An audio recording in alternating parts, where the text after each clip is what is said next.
Carbon परमाणु की संयोजकता है 2, 3, 4 और 5। तो निश्चित तौर पर कार्बन परमाणु की संयोजकता 4 होती है। आइए इसको समझते हैं।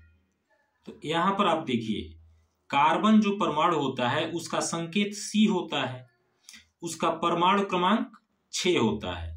तो जब हम इसका इलेक्ट्रॉनिक विन्यास लिखते हैं तो 2 पहली कक्षा में और अंतिम कक्षा में 4 होता है। तो यह हम जानते हैं कि अंतिम कक्षा के जो इलेक्ट्रॉन होते हैं वही उनकी संयोजकता होती है। तो यहाँ पर इसकी संयोजकता कितनी होगी? 4 होगी।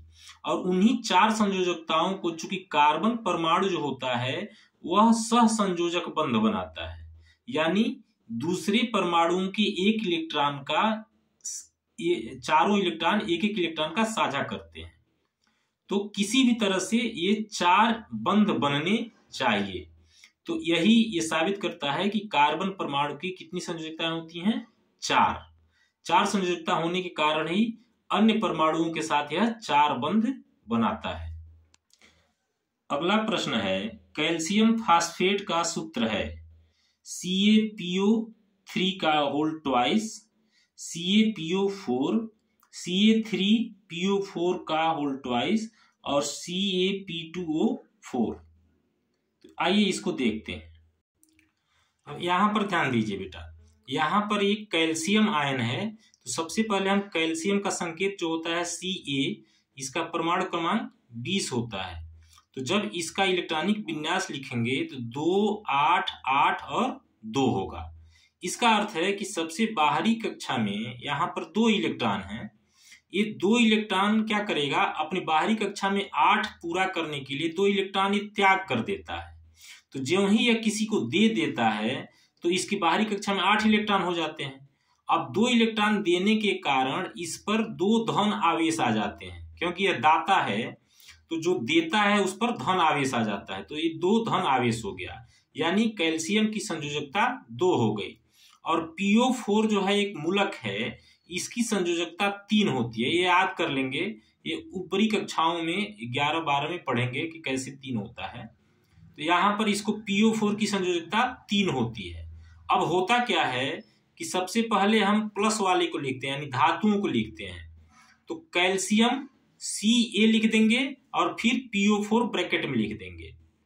अब क्या करते हैं कि कैल्शियम की जो संयोजकता होती है वह इस मूलक के लिए हो जाता है और PO4 की जो संयोजकता है यहाँ पर आ जाएगा।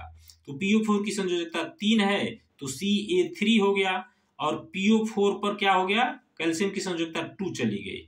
तो अतः Ca3PO4 का होल ट्वाइस यह सही आंसर है। अगला प्रश्न देखिए, रासायनिक समीकरण BaCl2 जलीय प्लस H2SO4 जलीय इज इक्वल टू BaSO4 ठोस प्लस 2HCl जलीय है। ये पूछ रहा है कौन सा समीकरण है, ये कौन सी अभिक्रिया है? तो योगात्मक अभिक्रिया है क्या? योगात्मक अभिक्रिया को संयोजन अभिक्रिया कहते हैं। आप जानते हैं कि संयोजन अभिक्रिया किसे कहते हैं?